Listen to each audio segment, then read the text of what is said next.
And good evening and welcome to City Focus. I'm Marty Olsen, your host, and tonight I'm delighted to have back my friend and yours, Juan Roman. And Juan, I want to welcome you to the program. Thank you for having me, Marty. I appreciate it.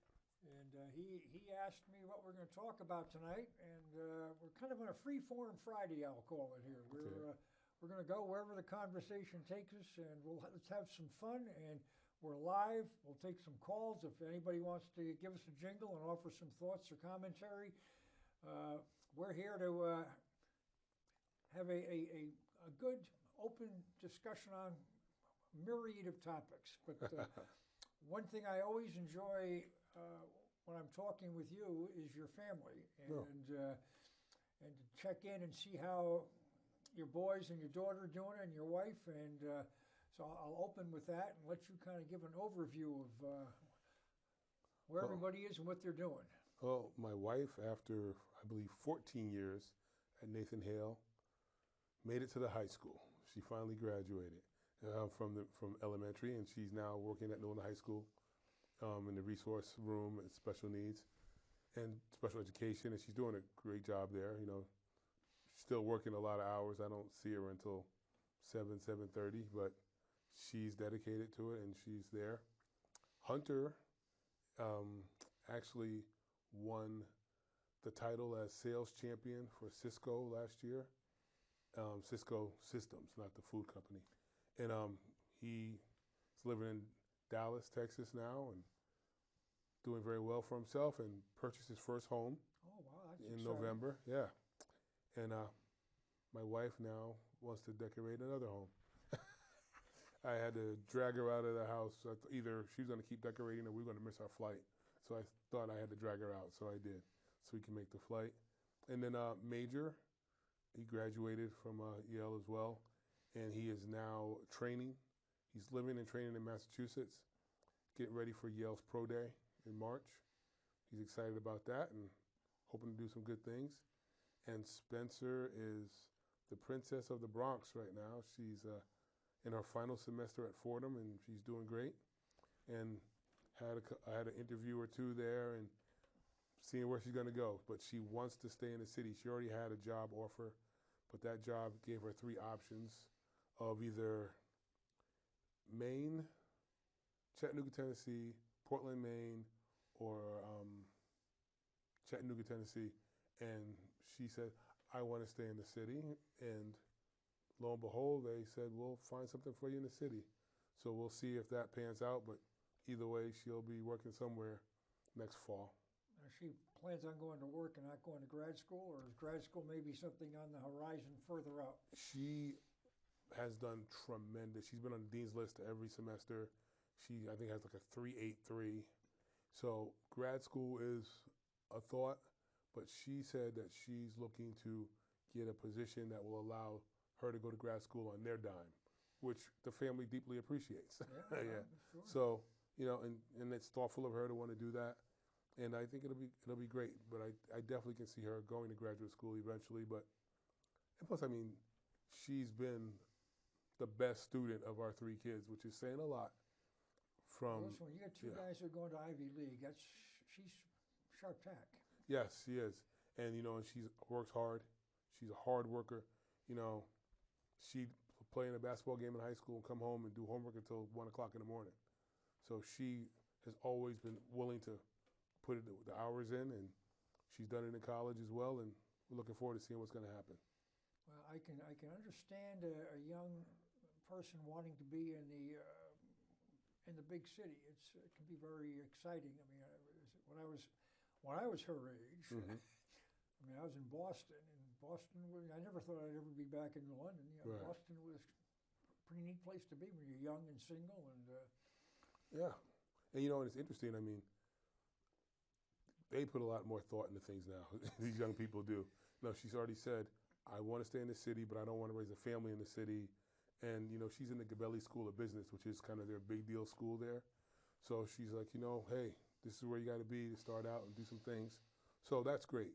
But she's already said, you know, I want to be a mother and a wife and, you know, raise a family and not in the city. So It'll be interesting to see what she does. That's a wise thinking as well. I mean, a big urban area can be very, very daunting. But her first semester there, she was a little miserable. I think the biggest adjustment was just the noise. When you're on Fordham's campus, you don't even know you're in the city. It's a beautiful, beautiful campus. Honestly, of all the schools that I visited with the boys, that was the school I liked the most. And they both were offered scholarships at Fordham. But obviously, you don't turn down Yale when it comes knocking. But when she went to Fordham, it was great. I loved it. But it's just the noise. And so once she got used to that, now she can sleep through anything. That'll come. I mean, I remember years ago, when the fire trucks would be out and they'd be out in the sirens all the time. Yeah. When you were in downtown Boston, and you do learn to sleep through that. Yeah. But let her know if Claire Gaudiani years ago with the Fort Trumbull and the urban renewal, she coined London as a hip little city, and Portland, Maine actually is a hip little city. So I wouldn't discount Portland, Maine as a destination. It's a pretty neat place. Well, and Unum, the insurance company, that's their home base, and that's the company that offered her a position. So we'll see what happens. Yeah, just if you haven't or she hasn't been there, take a trip for a weekend. I think it's pretty neat. Yeah, no, she went out there. They had her out. She did her internship, so she was out there for a week, and she enjoyed it. But she has the bug for the city right now. Well, that's understandable. And you've got a new employment up at New London High School yourself. Yes. You've done your stint. You did years as an assistant football coach. You had a nice run as head football coach at New London High School. And I think that was kind of the last level of success that we've enjoyed for a few years here. So hopefully the new gentleman who's coming in can recapture some of our former glory, you might say. Yeah. And but you're now working as a special needs job coach at New London High School. Maybe you can explain what that is, and what do you do, and how many students do you work with?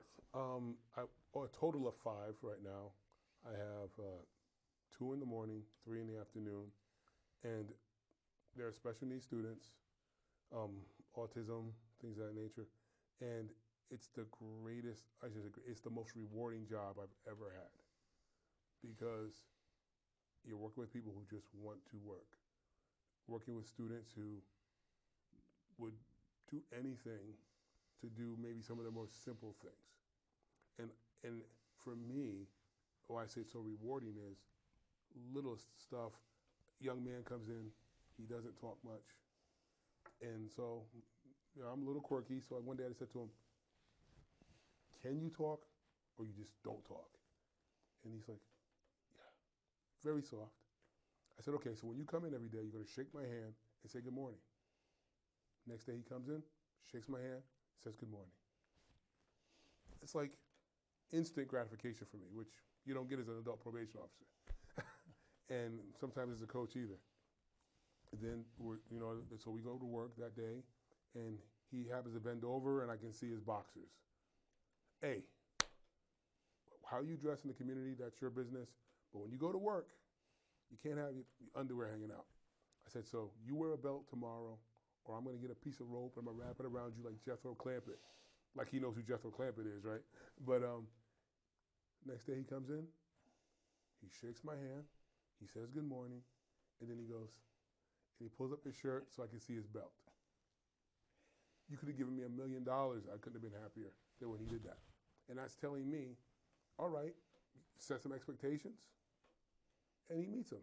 And it's not, he didn't split the atom, but it was a huge 2 days for him. If you're able to get this young person as a productive member of society as best he or she can, that's terrific.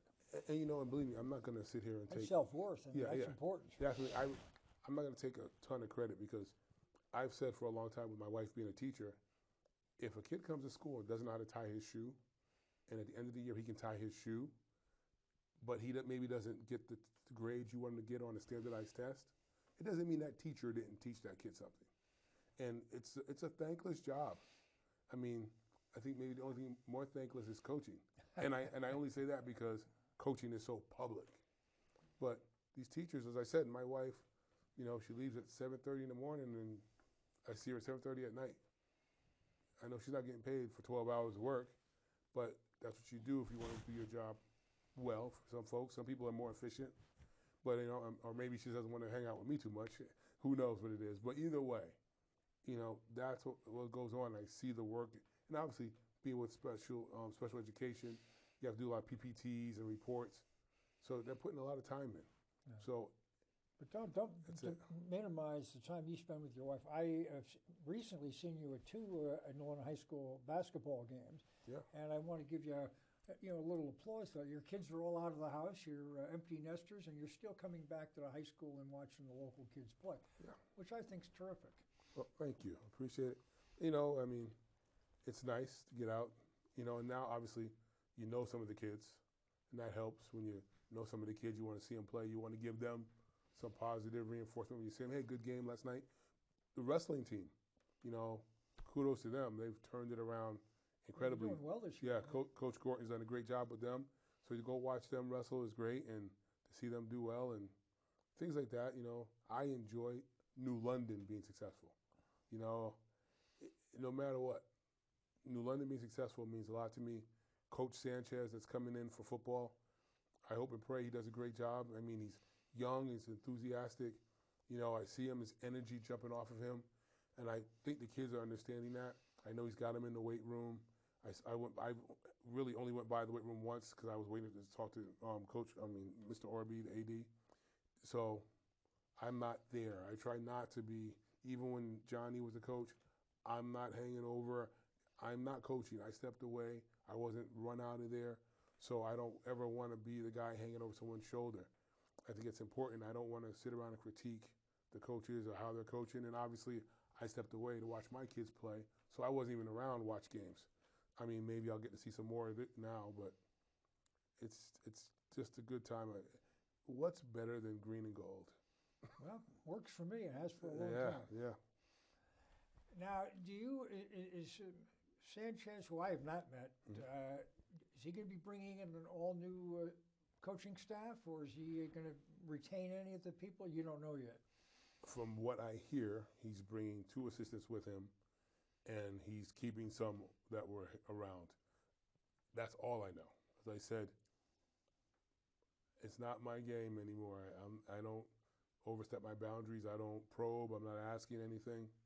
Just want to see them do well. Yeah. Now, and he's got a job in the school. Is that correct? I believe he will be working in the STEM school in engineering. That's adjacent to the high school. Yes. Well, I think that's important. I mean, that the coach can be in the building. When we were growing up, virtually all the coaches were teachers. Right. And all the sports. I mean, it's a relatively new phenomenon where a lot of the coaches, because the teachers aren't accepting the positions, are coming from the outside. Yeah. And I can speak just for football. There's so much time that you have to put in with football. People don't understand. When you break, maybe I'm wrong, but I think football's got to be the most film-intensive sport for a coach. So you have 22 players, every player watching. Okay, and now, people don't appreciate this, but with the new hurry-up offenses and things of that nature, before you might have 90 plays in a football game, now you'll have 120, 130 plays in a football game. And so you got to watch every single one. And all of a sudden, this formation, and even when I went to the Ledyard-Cromwell playoff game this past season, and they had a formation, and they did the same thing out of the formation every time until the second half.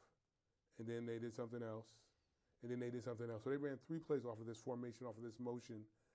But if I'm breaking down that film, I'm not going to see those other 2 plays out of that formation until play like 89 and play 95. Right. So you just have to spend so much time. And football's championships are won in the weight room. So you got to start in January lifting weights for a season that starts in September. And, and then got to get kids to buy in and understand bigger, stronger, faster helps.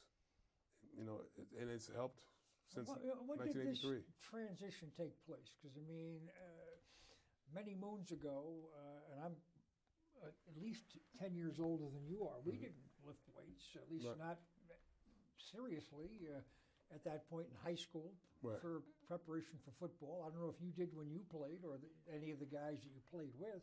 Well, it's funny you asked that question. My junior year of high school, I was playing baseball, stepped on the base wrong, got a hernia, had to have surgery. Come out of surgery, I'm skin and bones. So I started working out. Didn't realize, when you're 17 years old, I was 16 years old then, testosterone is running through your body like a madman. All of a sudden, you start working out, you see a little muscle, you keep working out, see a little more muscle. So I went from starting varsity football as a junior to really excelling in varsity football as a senior. And it was all because I got in the weight room. And, myself, Rocco Basilica, David Smith, Dwayne Williams, we were in the weight room a lot. Babe Epps, we were in the weight room a lot. And those 5 guys in the weight room made such a difference. And obviously we went on to win a state championship. And I saw the difference. And then when I started coaching at Newland High School as an assistant, when Jack came in, and just to see, by our 3rd season, I remember being on the sideline across from East Lyme, and I'm like, this is men against boys. Earl Wilson and, Kenny Capers, A.J. Tillman, Dom Griffin, he was our scat back guy, but he was strong as an ox, and we were just sitting there looking at him, Richie Vitale, all these guys, and then Anthony Schiavone, all these guys just kept getting bigger and stronger. And honestly, it raised the level of football in this area because now everybody's doing that. Everyone understands you got to get out there, you got to flip the tires, you got to run the 110s, you got to be in the weight room all the time. So it just helps, even though the area has not excelled in state tournaments as we'd like, but the level of play has gotten better because of that. Obviously now going back, sometimes I go, oh, these kids look small, but as you say, some of the performances have fallen off too. But that's the one thing you can't control. You can't make these kids get in the weight room like you can in college, like you can as a pro because you're paying them, and now you're paying them in college too. But I would think at college, the coach could make you or basically let you know if you don't do what I'm asking you to do, you just won't play. Exactly. But in college, you have 100 guys. And there's a guy waiting to take your job. Yes. Whereas in high school, some of these kids are playing multiple sports. Some of them are working. That's one thing that is a real unique, I should say for us, but I think like New London, NFA, schools like that, or Tommy Major won't forgive me for actually saying NFA, but that school up 32, we have kids who are working full time going to school. And in that kind of dedication, you're going through a drive-through window and you're seeing a kid that you just saw in school. You're here already? School just got out. You're already working? And you're going to work until 10 o'clock tonight and then come to school tomorrow? That's and serious dedication. And some of them play sports too, yeah. And it's incredible. It's a dedication that most people don't understand. So if you say, hey, you didn't come to the weight room, yeah, okay, I got to cover, my buddy's shift, or I got to, cover a shift. I remember a kid saying, we had a kid, our first year coaching, who was giving us everything you could ask for. Coming off the end, playing the end and a tilt end, and he rips his chin wide open. So he has to go to the emergency room, get some stitches.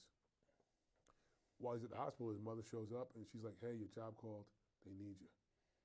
And this kid's, got a single mother. He has to go to work. It's different. But that's also what makes that kid a great kid to this day.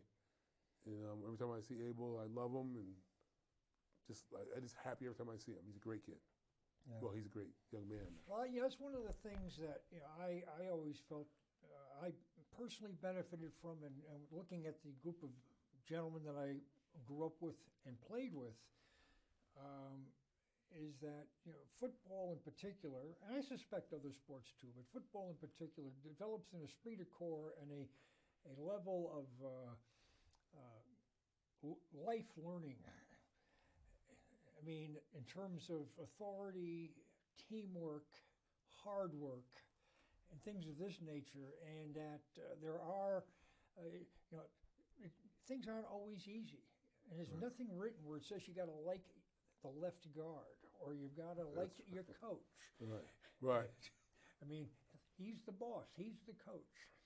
And if you want to play, it behooves you to listen and heed the words that are coming from your coach, because he or she's going to make the difference whether you get out on the field and play.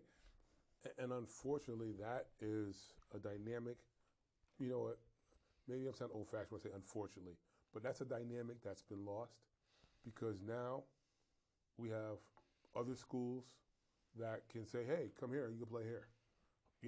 Hey, go to this prep school, go ahead, whatever. So, as you said, everything's free agency now. Everything. Pros, college, high school. And I can't, sit here and say kids shouldn't be able to move around because coaches get to move around. But in high school, as you said, these formative years, a lot of kids aren't this learning, as you said. You don't have to like your coach, because you know what? You might not like your boss one day. So you're going to quit your job and have no money coming in for a while because you didn't like your coach, your boss. And what I'm about to say is going to sound terrible, but I was an adult probation officer for 20 years. I didn't like my job the first day I got there. And Jack O'Keefe can tell you, I worked at a child guidance clinic with at-risk kids for 2 years. I loved it. It was like, we're driving around in our van and trying to, talk about life. And I remember putting Tracy Chapman in, and one of the kids saying, what's this country music? And I'm like, that's a black female artist, She looks more like you than you realize. And just those type of conversations were great versus, going to adult probation. I went there because I wanted to make sure I wasn't going to get laid off. I had a coworker who had a federal grant. I had a federal grant. I walk in one day, her grant got pulled. And she's sitting in her office crying. And I'm like, I didn't go to graduate school and get a master's to be unemployed. So when Danny Vendetto, my high school teammate, came to me a second time and asked me to apply for adult probation, I did. And I got the job. But my first day there, I was just like, oh, man. And Jack O'Keefe walks in and goes, people are usually happy when they get a job with the state. What's up with you? But it just was like, I wasn't my plan. It wasn't my goal. But it was great to me. And that's the thing, as I said, even though I didn't like the job going in, it allowed me to raise 3 kids, and they always had a meal. We had health insurance. We had all those things. Roof over your head. Yeah. And I was able. Food on the table. And I retired at 47. There you go. We've got a call here. Sure. We're going to move to the phone here. Good evening. You're on the air. Yes, and you guys have been on the air. 2 Hall of Fame New London players sitting there together. What more could we ask for in a whaling city? Good evening, Michael. How are you?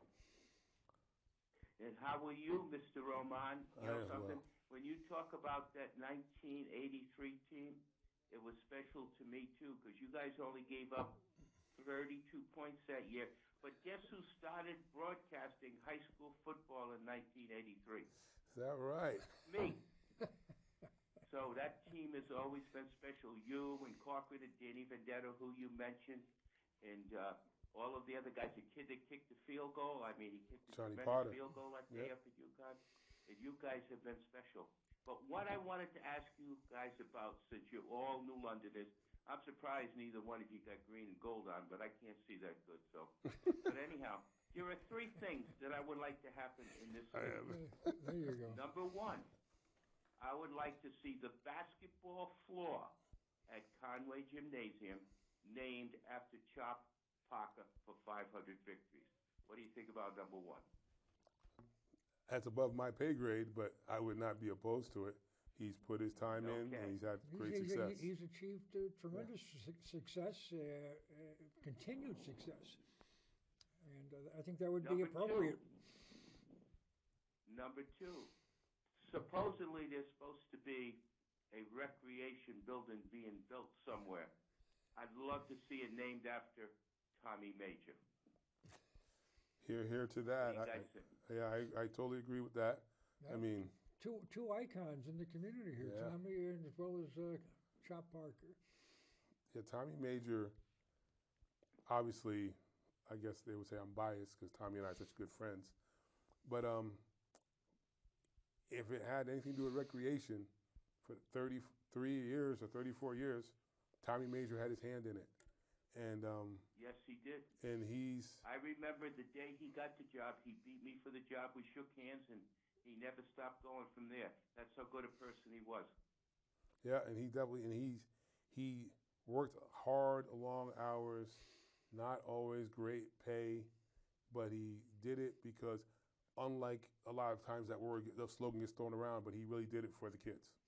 He's the type of guy who was first in, last out. I mean, he'd be the one opening the gate and turning the lights off and locking up at the end of the night, whenever that may be. And then when the coaches forgot to turn the lights off, they'd call him, and he'd have to go and do it all over again. Yeah, so there's no doubt. Or turn the lights on at a tournament. But you know what was more important? He was from New London. Yeah, you're absolutely right. And because we live in a offensively oriented world of football, I know people know this, but he's probably the greatest defensive player in New England high school history.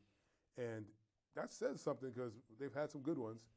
But he, by far, I still talk to people. Ed Lamoureux tells me he still remembers playing against Tommy Major and how violent a presence he was. And Kent Reyes told me, even growing up from youth league on, every time Tommy Major would tackle someone, he would punch him twice, and then he'd get up. I mean, maybe that's why his hands look the way they do, but I mean, tackle you, punch you twice, and then get up. I played with Tommy for 3 years in high school, and he had the respect of every member of our squads on both sides of the line. Mm-hmm. I mean, he was a team leader, not just a defensive leader. I mean, he had everybody's respect, and I think everybody on the opposing squads knew who he was. He had a presence wherever he went. Yes, no doubt. And he still does. If he had not got hurt, would he absolutely been a pro selectee? It appears that way. How good he was. Yeah, it appears that way. I wish I had seen him play. Now, the last one, and I'm putting you both on the spot here because you're both in Londoners. I want to start some movement to make sure that New London High School never changes its name to somebody division of this, whatever. It should always be New London High School. Again, I have no disagreement with that, but that's definitely above my pay grade. But I would definitely support it. Well, I support your premise. I'm not sure if that decision hasn't already been made, though. That horse might be out the barn. Any decision that has been made can be changed. That is true. Because New London High School, when I went to high school back when dinosaurs were on the face of the earth, okay, we had all the kids from East Lyme and all the kids from Montville. And guess what it was called? New London High School. Well, we'll have to follow that one up, Mike. You're not going to get any arguments here, but that's it. It's a pleasure to listen to you guys and see you. I'll see both of you soon, I hope. But yes. Keep up the good work. Juan, you were one of the better players, too, because I think Tommy could not have punched you twice because you were good. And Marty, you're in the Hall of Fame, so good luck to both of you. All righty, Mike. Thanks for calling in. But, my pleasure. Thanks for having the show that you have. Thank you very much. Take care. And I will say, Mike reminds me that April 14th, I believe 6 o'clock possibly 5 o'clock, but at least by 6 o'clock at Ocean Beach Park. Ceremony for Tom Major. Tickets will be $50 each. So we love to have as many people there as possible to celebrate Tommy and all that he's done over the years as the director, assistant coach, dog warden at one point, worked at the senior center. He's done everything. And so again, April 14th, I believe it starts at 5, but 5 or 6, I forget exactly off the top of my head, but 14th of April at Ocean Beach Park, tickets are $50. And would love to have as many people there as possible. And going back to what you said about that team, I was telling Marty prior to the show that Phil Orby, the current AD at New London, informed me that he had sent a lot of the football films, to Charter Oak Scanning in Stonington. So I was able to get my hands on that 1983 season. And unfortunately, the only game that didn't come out was the state championship game. And I respectfully will correct one thing. We gave up 33 points, not 32. 33 points in 11 games, but pretty good defense. I'd say so. Yeah. And so I was able to get together with Dwayne Williams, Shannon Heap, David Smalls, Jimmy Burgess, John Potter. I think that was all of us, and myself, obviously. And we watched some of those games, and it was tremendous. Gratuitous violence. The defense was vicious. I mean, and it was literally, when you look at the levels of defense, Rocco. Now, are the rules today, would they allow you to play or as you played in 1983? No. But I will say this. I mean, and I ask because when you're intimately as a coach and you're not that far removed. No. And believe me, Major, my son, was so mad at me because I was so giddy over a hit that I saw on. He goes, "That's a penalty. You can't do that." So this tells me how much the mindset has changed. But I'll tell you right now, with today's rules, James Scott would still be doing time because he was killing people. We're watching these films, and you're sitting there, and you remember stuff. But when you're sitting there, I remember a St. Bernard's game, and I shouldn't put names out, but he's from New London himself. But Danny Cohen is, we didn't give up a lot of big plays. So Danny Cohen catches the pass, and he's running 5 yards, 10 yards. Boom, he's gone. James Scott hits him out of the picture frame. And it's just like, oh, my goodness. And we're just all jumping up and down, in Luther Simon's old house, now Cole Williams' house, in the basement. And we're just going crazy. But there's no way, because we literally we didn't just tackle people. We were taking people out of games. And it wasn't something deliberate. It wasn't saying we're going to try to take someone out. But it just was a very physical team. As I said, stronger. Again, those are those things I'm talking about. When you get physically stronger, you're bringing more force. And Rocco Basilica and Charlie Green, for 6'3", two big guys. Yeah, 6'3", 6'4", in the 260, 270 range, moved well. David Smith was an assassin. I mean, David Smith was sending kids to the hospital as a pulling guard. I mean, so he played defense too, and he ran well. He was 6'4", probably about 240. So we did some good stuff. Lynn Chrysler, I can go on and on. Timmy Bryant was quick as a cat playing nose guard. Rod Green was the other inside linebacker. John Rubino. One of the more amazing statistics, I think, is that Joe DiMaggio had more home runs than he did strikeouts. And I think John Rubino may have had more interceptions than he did tackles, because they never got to him with this defense. But, I mean, it was unbelievable what we did. You had Dwayne Williams, who, and I told Dwayne this last week as I was watching these films in my basement again. I texted him and said, "You might have been the overall best player on the team because he stood out on offense and defense." I was a guard on offense. Nobody cares about linemen. You were a lineman. No one cares about how we're playing, even though we have to do our job in order for them to be successful. But, Dwayne Williams excelled offensively, defensively. So if you get a chance, I don't know if your films are there, contact Phil Orby, anybody who's a New London former football player, and find out if your films are at Charter Oak Scanning, and I recommend you grab them because it's a great, great time to watch them. Well, you piqued my interest, that's for sure. Good. I'll give you the number. That sounds good. And I'm glad that Mike brought up Parker and Tommy as well. I mean, for their success in Tommy's retirement. Chop's a classmate of mine. I played football with him. I mean, he was a basketball player. I swam during the winter sports season. But so we go back to grammar school, where he was at Winthrop School, and I was at Harbor. And Tommy I've known since Little League. Okay. So we go back a long, long time. He was a great baseball player, too. People don't realize that. Tommy was a great catcher. Yeah. Well, he was a good all-around athlete. And he played hard. Whatever he did, he played 110, 120%. He still does. And, but now it's tailgating.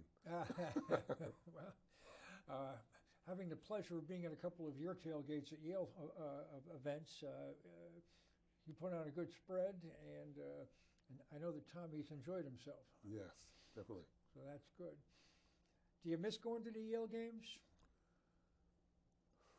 Yes and no. I mean, I know you want to like to watch your kids, but just the quality of play and the level of watching college football. Right. You know what? I think there's good athletes at every level now. Before it was like D3. The difference now between D3 and D1, like Alabama versus, Nichols, is that they have 50 of those guys. But, when we get to Yale, Hunter's 6'6". His freshman year, he had to go 10 days after graduation. And they weren't filled out yet, so all these freshman linemen are walking around. You would have thought it was a basketball team. He was always the guy, you could always spot Hunter and Major in the crowd, and Brian Cespedes, because they were so much taller. You get to Yale, as you know, all these kids are going 6'4" and up. I mean, so it was just really impressive. The punter was like 6'2", 6'3", and so I missed that part of it. But there's great players at these levels. Foye Oluwakan, the starting inside linebacker for the Atlanta Falcons for 3 years, and he started, I think, this year he was a starting inside linebacker for Jacksonville. He led the NFL in tackles the last 2 seasons. He played at Yale with our kids.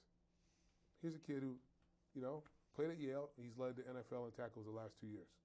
I didn't know that, so I just learned something. Foye Oluwakan, number 23 now that they can have any number they want, he's number 23.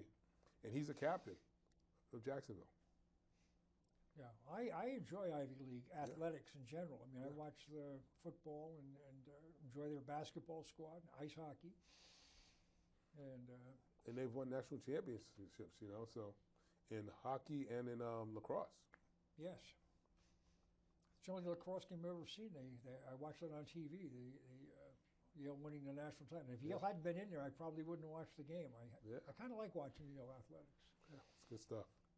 Although I am planning this Saturday to go up to Brown and watch, they're hosting Cornell in basketball, and Tyson Wheeler's an assistant right at Brown. So maybe I can get his attention, just give him a little tip of the hat. And there you go.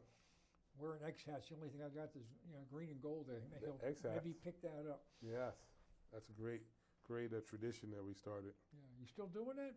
Yeah, that's and my wife has decided that our annual donation to the football program will be the X hats for the seniors. So every year I get the sizes, get the order in. So the seniors are going to get their X hats. Actually, last year's class, because of COVID and all the stuff that went on with manufacturing, I have last year's hats. Now I just got to find those seniors, and then this year's seniors, their hats will be in shortly. Yeah, I must say, I mean, you've done well with that, because, I mean, whether a youngster's 18, 19 just getting out of school, or a guy like myself who's 50 years out of school, you have that X hat on, you've got a little common thread there, a little bond, and I like your hat there, young man. And that's it. I was sitting there, and I meant to wear mine last night because Tommy was being honored at halftime, and I forgot to bring mine. But in front of me was Cam Souza, and to my right was Todd Fine, and they both had their X hats on. And I'm looking at it, I'm like, this is what it's all about. Like you said, it's like it's like you're almost like having a common tattoo or something, where it's like, and as you said, I think football is the ultimate team sport. It doesn't matter how good you are if your team around you is terrible. If the line doesn't block, it doesn't matter how good your quarterback is. And so when you start a season and it's 95 degrees, and if you're fortunate enough to be playing that last game of the year and it's 5 degrees, and it's just, you've seen it all. And my teammates from high school and college, love them all. And that's why I said it was so great getting together with the guys watching the films. But I still have a picnic every July, and all my college teammates show up. Yep. And it's just unbelievable to see each other, and we laugh and we joke, tell the same stories over and over and over again. And they get better. And our wives roll their eyes all the time, like, oh yeah, okay. And then he did this. Yeah. But it's like, for us, it's like we never, ever told this story before. Is there a difference between at the college level? Now you played at Central Connecticut, and they're in the same level as Yale, Ivy League, playing in. I still refer to it as Division I, double A. Yeah. They got some other name for it now, Right. but are playing for Yale football. Let's leave the academics out of it. Right, I mean, if you're playing football at Yale or playing at Central. Is there a difference? I mean, they do play some common opponents. I know Central will play Columbia. I would say, obviously, Yale's probably got a more complicated system because their players can grasp it, maybe. But Central's going to have the edge in the fact that they can maybe get some kids in that Yale can't ever think about getting in. So you might get an athlete that they can't get. And I know that was one of the things that swayed Hunter to go to Yale. He had a full offer to BC, and not knocking BC, but I know he said, like, some of these students aren't, like, as dedicated as I thought they'd be. And I said, well, son, you can limit your competition by going to a school they can't get into, besides it's Yale. And, and that was the thing. There were great athletes out there, but some of them, we've had players who are phenomenal players but can't go to certain schools for whatever reason. Some of them is academic, some of them are financial. But that's why I always say education is key. Education is key. The better your grades are, the more attractive you are to more schools. And if you happen to be 6'6" and 6'5", you can maybe go to Yale or Harvard. And if you happen to be 5'11", 5'10", you go to Trinity or you go to Wesleyan, little Ivies. But you're going to schools where your alumni connection is going to be great. But at the same time, I went to Central Connecticut State University, and my alumni connections are pretty good as far as, you can call your buddies up and they're going to be there for you. They're going to help you out. And, if they can help you. Obviously, the Yale connections have a lot more pull than the Central Connecticut connections, but it's still the same love and effort. Well, listen, Central Connecticut guy who coached at New London High School, coached the Dallas Cowboys. Dave Campos. Matter of fact, he coached when I was in school. Is that right? Okay. I think he had the freshman squad when I was somewhere. I don't remember what year it was, but he had, I think that was his first head coaching job, and the Cowboys was his second. You got Coach Emmanuel. He's still out there getting it done as well. There's a lot of success out of New London, a lot of success out of Central. I feel really, really blessed to be a part of it, in any way, shape, or form. It's been great to just have those connections. But, but for the boys, not many people can say they played in the oldest high school game in the world, as Tommy Major would say, in the world, in the New London NFA game, and played in Yale Harvard. So it's pretty cool. Yeah, and get a chance to play in Fenway Park. Yes. Although I must say, I love watching games at Harvard Stadium. I like the Yale Bowl's good, right? But Harvard Stadium, you're right on top of the field. And I've never seen a game there because I was coaching. And then when I realized I'm missing my kids' games and I stepped away from coaching, they played at the Yale Bowl. Then COVID hit.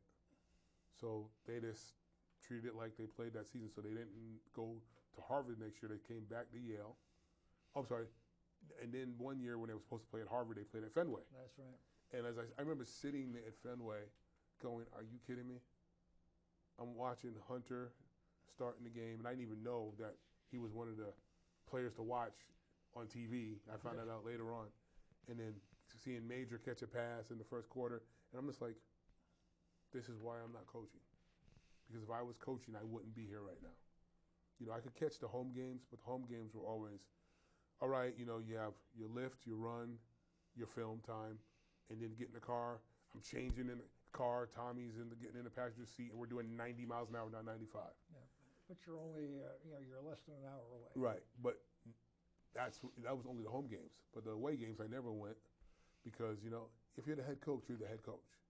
And I just felt that means I have to be here and have to watch the film and be ready. So stepping away, other than gaining about 15 pounds, nothing else I regret about it because there were kids who I loved that I thought I'd be there for their 4 years, but I will never regret those 2 seasons. Well, that one season with Hunter, it was his senior year, and catching the last 3 for Major. Yeah, well, that's interesting. Talking with Leo Ficini, who I've known since we were squirts, and played against when he was up at St. Bernard's, Mm-hmm. and he would probably have a different take on this. But I mean, I had to block him and Dittman, and I don't recall either of them making many tackles. But they're both twice my size. They're both big guys. But talking to him regarding Central, I mean, he would say that Central, if they are bringing in players and they're trying to meet academic standards, their teams probably are not going to necessarily be robust. But if they bring in a lot of transfers, that could be a little bit dicey, he says, that could impact their team favorably in terms of wins and losses. Well, Central Connecticut is definitely a special place. I mean, and that's coming from a guy who went there. I mean, he's ahead of you, I believe. Well, he is ahead of me, yeah. But my college teammates and I would all probably have to attest that there were definitely some screws loose there. But it was just a blast. I mean, looking back on it, it's just amazing how the good Lord put you in certain places, and obviously my best friend in the world is John Loyer. I've known him since I was 5 years old. But, a lot of my good friends, close friends are at Central, were Central guys, and it's just because you have those shared experiences, you're away from home. And it's like you're going home with these guys. So it works out well, and it's exciting. And, but what Leo said about Central, you can say the same thing about Notre Dame. When Lou Holtz was able to get the little academic standards lowered a bit, they won a national championship. I mean, it is what it is. Yeah. And you mentioned BC. We did have the local talent, Dylan, who's now playing for Green Bay. He went to BC. Yes, he did, and obviously did a great job. School record holder, and he's doing a great job in NFL. And it's just great to see him. Little known fact, he would go to the gym with us at 4 o'clock in the morning. And, you see him sitting there and he's doing leg extensions. And I'm just like, this kid's legs are massive. And he's like in 8th grade. And I said to him, you're going to be the greatest big back in London high school history. Because I still had Jamal and Juan in the back of my head. Yeah. And unfortunately, he left and probably cost us a state championship. Because we didn't have a running back or a linebacker when we played I can't remember who we played that season, but we played up there, and we lost, and we didn't have a running back, and we didn't have an inside linebacker due to injuries and transfers, and he would have made a difference, And it's amazing. We had Division I players just running around. At my picnic in our backyard, you have Chris Dunn, Casey Corcoran, Hunter Major, Dwayne Sheridan's son, Jalen Sheridan, who led the nation in rushing this year at Monmouth. I mean, it's unbelievable. You know, just and these are little kids running around, and they all grow up to be pretty damn good athletes. How about that? Yeah. You find this hard to believe, but we've exhausted our time. Oh. It's amazing here.